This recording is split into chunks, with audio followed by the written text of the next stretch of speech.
Wrapping up our offseason preview series with the defensive line group and a mock offseason on today's episode of Locked On Commanders. Your daily podcast on the Washington Commanders. Part of the Locked On Podcast Network. Your team every day.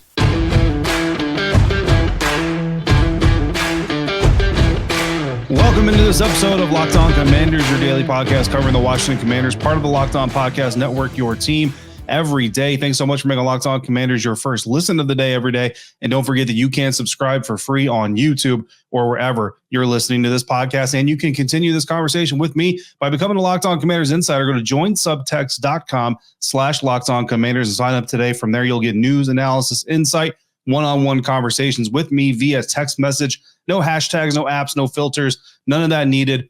Just your phone, text messaging. You text me, I text you. All kinds of cool stuff going on over there that goes beyond the episode. So become a Locked On Commanders insider. Again, join subtext.com/Locked On Commanders to get in on that. I'm David Harrison, credential member of the media covering the Washington Commanders for CommanderCountry.com, a part of Sports Illustrated's FanNation. And I'm here with you every Monday through Friday, along with our everydayers. And as always, I appreciate your continued support for the program. Today's episode is brought to you by FanDuel. Make every moment more. Right now, new customers, you get $200 in bonus bets with any winning $5 bet. That's $200 if your bet wins. Visit FanDuel.com/LockedOn to get started today. On today's episode, I'm going to go through a mock offseason. I'm going to tell you free agents that I would sign, players I would draft, and give you my mock roster for the Washington Commanders after all of it is said and done. But we are going to start today's episode with our final position group preview of the offseason. That is, of course, the defensive line, the only group that we have not looked at so far. And we have to start with the guys that are on the roster for 2024 currently. And if you look at the current 2024 roster, your interior defensive linemen are Jonathan Allen, Daron Payne, Fedarian Mathis, John Ridgeway, Benning Potoa'ai, and your edge rushers, your edge defenders, defensive ends, whatever you want to call them, Shaka Toney, KJ Henry, Andre Jones Jr., Jalen Harris, and Joshua Pryor. So out of that group right there, your projected starters, you're probably looking at Jonathan Allen, Daron Payne, obviously KJ Henry and Andre Jones Jr. Again, but of course, the question really, right, is what formation are you going to see more often than not? Again, we talked about the hiring of Dan Quinn and Joe Witt in the last 3 years in Dallas. Really, they're using a lot of odd fronts, mostly three down linemen up front. If you have a three down lineman look, you're kind of looking at Daron Payne, Jonathan Allen, but usually your third down lineman is a little bit of a bigger dude, maybe a Fedarian Mathis in the middle there, and then Daron and Jonathan Allen on the ends. Daron Payne certainly could work in the middle as well, and then maybe Fedarian Mathis. I don't know if he's athletic enough to really play on the outside, so maybe they have to draft a guy there going to free agency. Shaka Toney maybe could potentially pull that off. Andre Jones Jr. has a little bit more size than a guy like KJ Henry, and then you would have guys like KJ Henry standing up on the outside. So again, position groups are going to be very, very fluid, but those are your starting, or those are the guys that are on the roster currently for 2024. If you're looking at the Washington Commanders roster right now, guys not on the current 2024 roster that were here in 2023 in the interior defensive line, you're looking at guys like Abdullah Anderson, David Bada, Curtis Brooks on the edge, F.A. Obada, James Smith-Williams, and Casey Toohill. Of all those guys, I don't think any of the interior defensive linemen return. I don't think Abdullah Anderson, David Bada, or Curtis Brooks probably return to this team in 2024. On the edge, I think probably James Smith-Williams would be the most likely guy. He's got probably the most experience. Obviously, you can make a case for Casey Toohill. I think F.A. Obada, his time with the Commanders, probably done after the departure of Ron Rivera and his staff, and after the injury that he suffered, and just kind of knowing at least what they're saying right now of how they want to move forward with this team. You're probably not looking at bringing a guy like F.A. back onto the roster this offseason. Looking at cut candidates, I don't think anybody's really a slam dunk here to be released. Certainly the team's not in a whole lot of cap problem situation, so that kind of makes it a little bit easier to hold on to the people that you already have, and you do need to flesh out this roster. You can't just get rid of everybody, so you got to keep some people. But I think that, when we go through the offseason, if you sign enough people, or if there's enough draft capital spent on positions, I think guys like John Ridgeway and Benning Potoa'ai could certainly, find themselves on the outside looking in. Again, it's not a money situation. Both those guys are going to cost the Washington Commanders less than $1 million against the salary cap, and but they're not going to carry any dead money either. On the edge, Shaka Toney is actually a guy, just depending on what the team kind of feels about him, he's set to make a little over $1 million against the cap this year. His dead cap figure is $23.24 thousand. So, at the end of the day, they'll save about $1 million. And if they don't see a fit for him or a future for him with what they're going to be trying to do here in Washington, then certainly you could see him become a guy that they move on from. Jalen Harris and Joshua Pryor are kind of in the same boat that John Ridgeway and Benning Potai are in, and that, they're not guys you're just kind of itching to get rid of or kind of saying, their time is gone and they've had their opportunity and all this other stuff. But they're just guys that if the Washington Commanders go out in the offseason through free agency, through the NFL draft, and add enough talent to that group, then, you could potentially see one of those guys become a casualty just because of, overstocking the roster and you got to move somebody. If I was a betting man, I might actually put Shaka at the top of that list as far as who would get cut first, just given his suspension and teams kind of want to stay away from those kinds of things. And if that's something that this new regime doesn't really look too kindly on, then perhaps he walks away. He can set packing, especially again, that $1 million tag. If you're going to move somebody, you might as well save, a little bit over $1 million in the process doing it. But again, it all boils down to, locker room fits. It always boils down to what they did and didn't see on tape when they watched these guys and how they feel about them. But I think that right now, when you look at this front four, you're really only confident in the two guys, Jonathan Allen and Daron Payne. And Daron Payne obviously is not going anywhere. He's at a dead cap figure of $37.4 million, set to count for $21.6 million against the cap. Now, granted, if you were to make him a post-June 1st cut, you're not going to cut him anyway, so it doesn't even make sense to really talk about. But Jonathan Allen's really the big question, right? And you're not cutting Jonathan Allen either. The question all offseason really was, would the Washington Commanders trade him, or should they even trade him? And I've been asked this question here on the show. I've been asked it on some of the radio hits that I've done around DC, and I kind of always try to give the same answer because I really do feel it. From an outside observer's standpoint, and having an organizational leadership background, like I look at a guy like John Allen, I look at some of the public comments that he made and how forthcoming it was about maybe not wanting to be a part of the organization, not really wanting to be a part of the rebuild and all that stuff.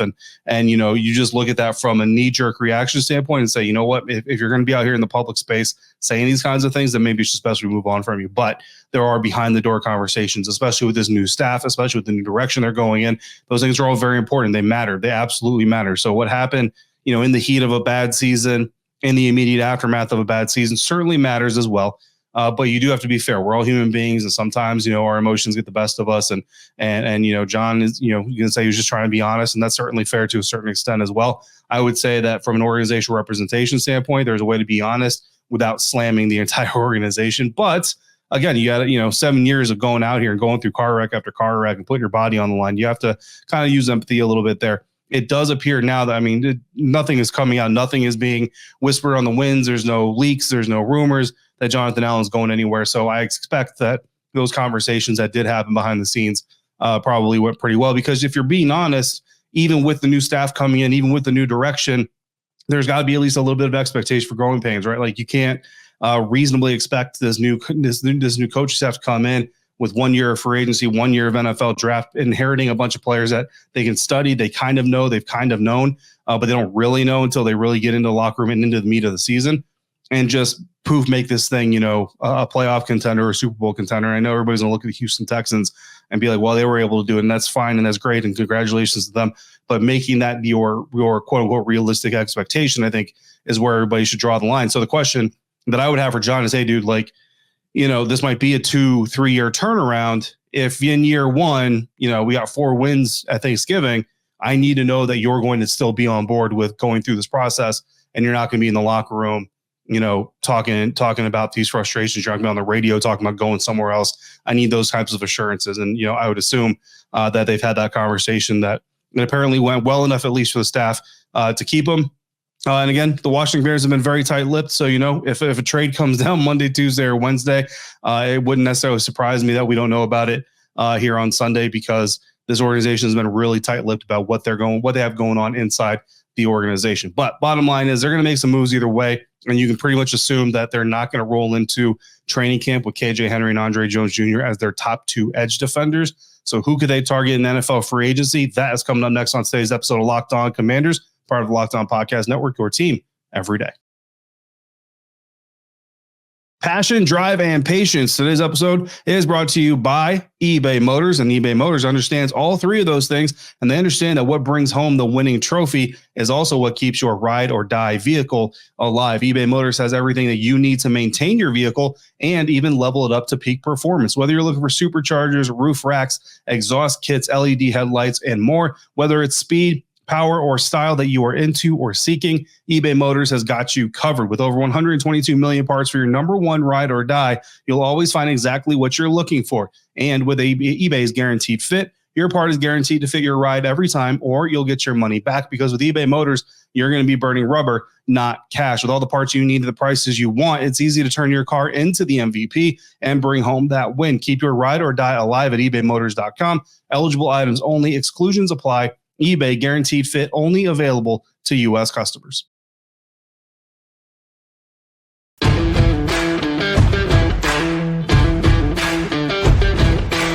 Moving forward now in today's episode of Locked On Commanders. Thanks again for making Locked On Commanders your first listen of the day every day. Every day, make sure you come back tomorrow, Monday at noon Eastern time, is when all the craziness is going to start happening. And we can almost be assured, I don't want to say guaranteed, but we can almost be assured that the Washington Commanders are probably going to be in on a couple of things happening Monday afternoon, as early as Monday afternoon. Locked On has also launched the first ever national sports 24/7 streaming channel on YouTube.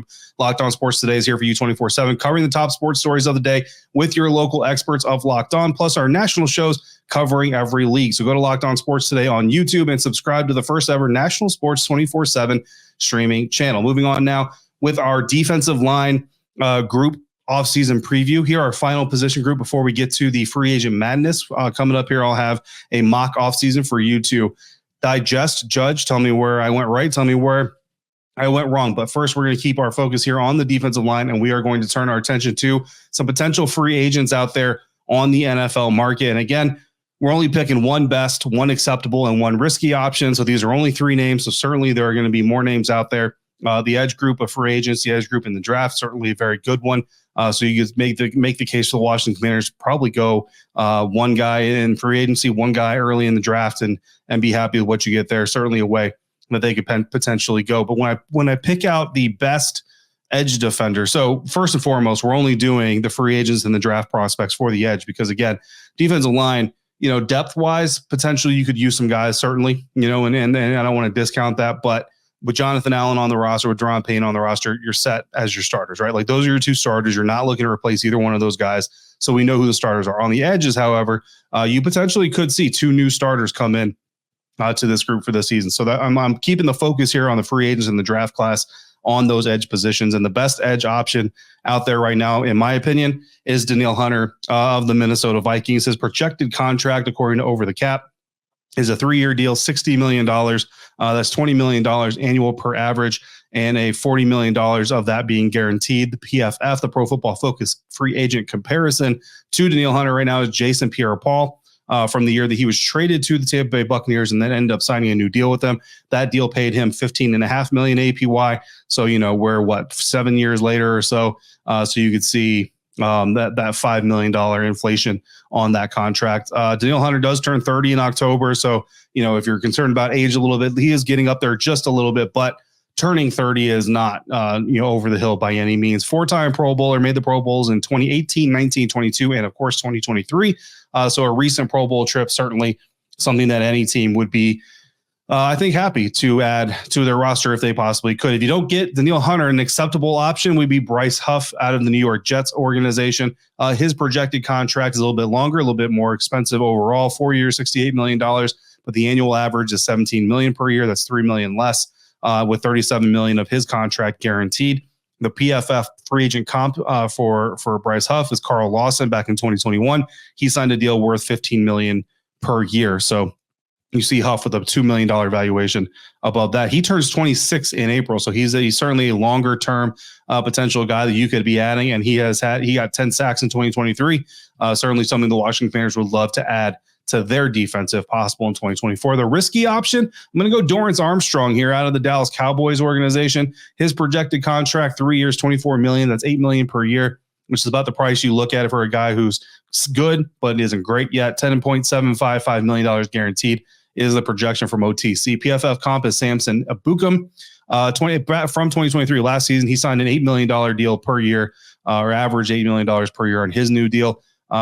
Dorrance Armstrong turns 27 in June, has 14 career starts, so not a lot of starting experience compared to some other guys, but he does have 16 sacks in 34 games played, 6 starts in the past 2 seasons. So Dorrance Armstrong, a guy that obviously Joe Witt Jr. and Dan Quinn know very, very well from their time with the Dallas Cowboys. So if Dorrance Armstrong comes over, I don't honestly think anybody really has a leg to stand on to say it's a bad move, because these guys know exactly who they're signing, and there's a reason that they're signing him. It's not because they don't like him. It's not because they think he's going to be bad for the locker room or bad work ethic or anything like that. Obviously, it's because they see the potential in him, and his production alone shows that he certainly has some potential. He may be looking to get out of the shadows that are there in Dallas, not unlike Shaquille Barrett when he left the Denver Broncos, tried to get, crack the starting roster or rotation on a regular basis, and Denver couldn't do it, went to Tampa Bay looking for an opportunity, got his opportunity, turned it into a lot of money, Pro Bowls, all kinds of stuff. So those are your edge options. Again, only 3 of them that I'm picking. There are certainly more guys out there. So if you have your favorites, let me know in the comments or text me and let me know who your favorites are. But now let's move to our draft targets here for this April. And again, sticking with the edge defenders here, the interior defensive linemen are pretty much set. So we're going to stick to the edge, and we're looking for day 1, day 2, and day 3 option. Day 1, Chop Robinson out of Penn State. Look, some of the mock drafts still have him going day 2. A lot of people coming out of the combine said that he definitely secured himself as a day 1 prospect. I kind of agree with that. I think that if the Washington Bears really want to get him in real life, you're probably looking at a trade back up into the back end of the first round, probably around pick 27 or so to get him. Wouldn't be terrible. You get that 5th-year option with it if you do that, but it will cost you, at least 2 second-round picks to move up to get that first-round pick if that's what you want. Day 2 option that the Washington Bears could look at, Marshawn Nealon out of Western Michigan. He left a lot of people impressed coming out of Indianapolis.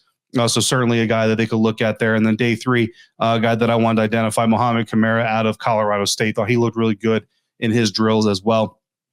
So coming out of, again, you're talking about not a small school, but you're talking about a late round guy, not expecting him to come in and be a starter per se. So if Mohamed Kamara is the only draft pick taken in the edge group, then obviously there are going to be some free agents taken as well. And that is kind of what I set out to do myself here to wrap up our free agent, our offseason preview series. I'm going to drop a mock offseason. I'm signing guys, I'm drafting guys, and I'm going to give you what my roster looks like after I make my moves. My turn at the GM stick. Let me know what you think. That's coming up next on today's episode of Locked On Commanders, part of the Locked On Podcast Network, your team every day.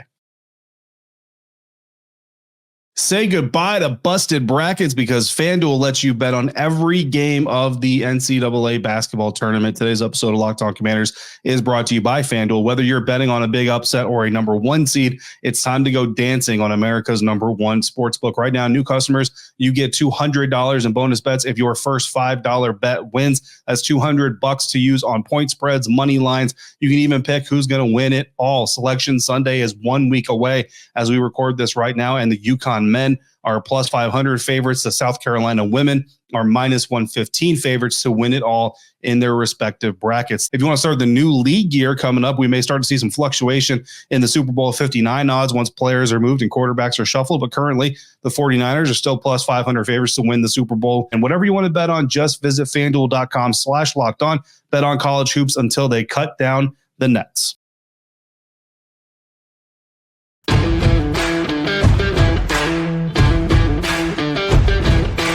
Time to wrap up this episode of Locked On Commanders. Time to wrap up our offseason preview series as the official opening of the it's not legal tampering. It's legal open negotiating period. That's what the NFL calls it. We call it legal tampering. The NFL calls it open negotiating period. So again, starting noon Monday, players can't agree to terms. Agents can agree to terms. They can publicly negotiate, publicly talk about who they're negotiating with, all those things, but nobody can sign until Wednesday evening, late afternoon, early evening, stuff like that. So just keep that in mind as you hear things happen Monday, Tuesday, early Wednesday, nothing official until Wednesday evening. But certainly things are going to start shaking loose starting Monday afternoon. Some things have already started shaking loose. Baker Mayfield got his contract done with the Tampa Bay Buccaneers. He's going to make $100 million in the next 3 years if he sees the life of that contract. Well, what are the Washington Commanders going to do? So I decided to set out here. I decided that a good way to wrap up our offseason preview series would be for me to lay down my mock offseason. And obviously we're starting with free agents. So here's what I wanted to do, right? The Washington Commanders currently, according to Over the Cap, have $91.5 million in salary cap space. You need about $10 million every year to sign your draft class. So If you take that $10 million off, you have $81.5 million remaining. Zach Ertz is going to count somewhere around the $5 million range against the salary cap. Again, we don't have the contract details on that as far as I know right now as I'm recording this. So right now I'm just going to take the $5 million off of it, right? $76.5 million adjusted is basically what you're looking for. And using that number, I went out here and I signed myself some free agents for the Washington Commanders. And here is what I came up with. In the free agent pool, I went after linebacker Patrick Queen. And again, if you watch the linebacker offseason preview episode, you already know this is my top free agent on the board this year. This is the guy that I want to see Washington go hard after. His projected contract, 5 years, $92.5 million, $52 million guaranteed, $21.275 million signing bonus. That's 23% of his total salary. Now, 23% is just the number I used for all these bonuses. So, don't get too crazy quoting them, but the rest of the numbers, the total value and the guaranteed value, those are over the cap projections. The bonus is a 23% projection of the total value of the contract. So if you do all that math, $92.5 million total, $52 million guaranteed, $21.275 million bonus, you're left with $14.25 million annually that Patrick Queen would have to be paid salary. That obviously would go against the cap. The first year cap number probably be a little bit bigger overall. Offensive guard Robert Hunt from the Miami Dolphins is the next guy that I targeted here. 4 years, $68 million total, $32 million guaranteed with a $15.64 million signing bonus, leaves $13.1 million per year to be accounted for. Offensive lineman center Lloyd Cushenberry, 3 years, $27 million, $13 million guaranteed, a $6.21 million signing bonus, leaves $4.67 million annually for the Commanders to figure out. Edge rusher Danielle Hunter, 3 years, $60 million, $40 million guaranteed, $13.8 million signing bonus, $15.4 million annual per year to figure out on the cap there. Edge rusher Dorrance Armstrong, 3 years, $24 million, $10.755 million guaranteed, $5.52 million bonus, $6.16 million annual that the Washington Commanders would then have to account for. It's a lot of numbers. Insiders, again, you're going to get the document that goes with this so you can read the numbers for yourselves. If you need to listen to them again, hit the rewind button, listen to them while you want. But the bottom line is this, guys. And these annual per year, right? $14.25 million annual for Queen, $13.1 million annual for Robert Hunt. That's like what's left over to be salary. Obviously, that goes against the salary cap. Understand that number is flexible, right? Like they don't have to pay, a minimum of 14.25 or even 14.25. Like there are ways that these teams can move these cap numbers around to where Patrick Queen, even though he's going to make $14.25 million in salary per year on average, maybe this first year he only makes $5 million. And after the bonuses and everything else, that lowers his cap hit number. But bottom line is if you paid all of these numbers out, the Washington Commanders would still be left with around $20 million in cap space. Now they're not going to do that. And that's way more money. I project that the Washington Commanders are probably going to leave themselves about $40 or $50 million when all is said and done after the free agency and NFL draft periods are over. But I'm just saying that even if you don't get fancy with the numbers, you still have plenty of money to sign all of these guys without a whole lot of headaches. So again, so is it feasible? Yes. Is that exactly what they're going to do? I mean, highly unlikely, right? That's why this is my mock off season. So given that information though, that's how I went into this mock draft, right? It's Monday. So we need a mock draft Monday. So I went into our mock draft and this is our first 7-round mock draft of the season, of the off season, because we finally have all of the compensatory picks awarded. The Washington Commanders getting number 99 from the San Francisco 49ers, which is better because all offseason has actually been projected at number 101. But because fewer third-round compensatory picks were given out than expected, it's actually number 99. So the Washington Commanders now have 5 picks in the first 100 picks, 6 picks in the first 101. So that's really great stuff for the Commanders. And that's before we do any trades, which is how we start our mock draft here. Trading back from number 2. And look, you're not going to like me for this, but we are trading back with the New York Giants. The New York Giants are trading up to number 2. We're going to take number 6. We're going to take number 39. And we're going to take a 2025 first-round pick. Now, understand this. That's minimum. That's just to satisfy the point values. And the Giants, they're trading up for a quarterback. So there's going to be inflation there. Also, hey, Giants, we're trading within the division, guys. You're going to have to make it worth a little bit more because we're going to have to tell our fans, like, hey, guys, look, it's okay that we traded in the division and let the Giants go get Drake May because look at all the picks we got back from it. So the Giants are going to have to pay for this pick. Don't worry about that. But in this mock, we're just sticking to point value. So we get 6, 39, and a 2025 first-round pick. The Giants get number 2. They get Drake May At number 6, we get quarterback Jaden Daniels out of LSU. We come back up on the clock at number 23. Why? Because exactly what I've been talking about a little bit here this offseason. We packaged pick number 39, which we just got from the New York Giants, and we packaged pick number 67, our third round pick, and we move up to number 23 with the Houston Texans. We're back in the first round, and we're taking offensive tackle J.C. Latham out of Alabama. Number 36, we come back up on the clock with our own organic second round pick. TJ Tampa, cornerback out of Iowa State, is the pick there. 40th overall, the pick we got from the Bears. We're turning that into tight end Jatavian Sanders out of Texas. Number 99 from the 49ers.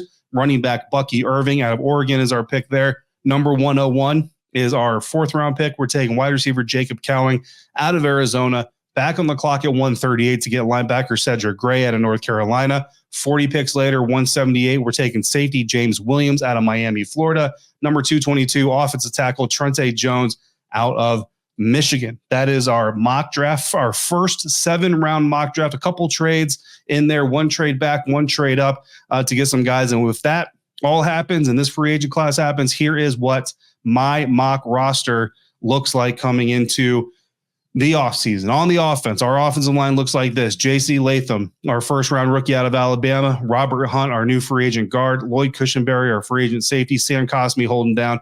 And then Andrew Wiley, your returning right tackle. Wide receivers, Terry McLaurin, Jahan Dodson, and then De'Ami Brown and Jacob Cowing. You're going to compete for that number 3 spot. Tight ends, Zach Ertz. I don't know if I should really put him at the number 1 spot, to be quite honest with you, but I'm just going to put him right there, at least for right now. Jatavian Sanders is going to come in there and compete, and then John Bates and Cole Turner, you're going to compete for playing time as well. Running backs, Brian Robinson Jr., Chris Rodriguez Jr., and Bucky Irving, the rookie. Those 3 guys are going to lead our running back room. Our quarterback is Jaden Daniels. On the defensive lineman, Jonathan Allen, Deron Payne, obviously, Fedarian Mathis, John Ridgway behind them. On the interior, our edge rushers, 2 free agents, Daniil Hunter, Dorrance Armstrong, KJ Henry, Andre Jones are playing for time as well. Linebackers, Patrick Queen, Jamin Davis, and Cedric Gray are your top 3. We do have some nice young guys still there. They could prove themselves, certainly work their way up. Cornerbacks, Benjamin St. Juste, Emmanuel Forbes are your incumbents. TJ Tampa is going to come in and compete for time. Safeties, you're starting off with Quan Martin and Derek Forrest, but James Williams, I'll tell you right now, James Williams might be a late round pick in this situation, but he could certainly make some noise. And what I really like about this secondary group is you look at Quan Martin and TJ Tampa, he can maybe take one of those starting spots. He can come in there and compete. Quan Martin can move down to the nickel. James Williams, Percy Butler, like you have a lot of options in that secondary. Get that thing figured out. So that's what I really came away liking my mock offseason. Let me know what you think of my mock offseason. Let me know what you think of the mock draft, our first 7-round mock draft here of the season, now that we have the compensatory picks lined up. And of course, that means the rest of our mock drafts will be 7-rounders going through the rest of the offseason, and we will be adjusting as the moves come in, as the players agree to terms and get signed. So that wraps up our offseason preview series, guys. It's been a long one. We had the combine in the middle of it. I appreciate all of you who caught all of them. If there is a group that you want to watch, that you want to listen to, it is out there. Quarterbacks, running backs, receivers. We did the tight ends and running backs in one episode, so we'll look out for that one. Offensive line, linebackers, the secondary we did is one episode, so corners and safeties are in the same one. And then, of course, today's defensive line and our mock off season. Coming up tomorrow, we're going to talk about anything and everything going on in the National Football League. In the meantime, you got questions or comments, just throw them in the YouTube comment section or text me directly as a Locked On Commanders insider. Go to joinsubtext.com/LockedOnCommanders to get in on that. Don't forget to check out Locked On Sports Today, the first ever 24/7 live streaming sports channel on YouTube. As always, thank you so much for making Locked On Commanders your first listen of the day every day. Every day, thanks for coming through on a regular basis like you do. And until we speak again, it's going to be fun. Be safe, be kind. I'll see you next time for another episode of Locked On Commanders, part of the Locked On Podcast Network, your team every day.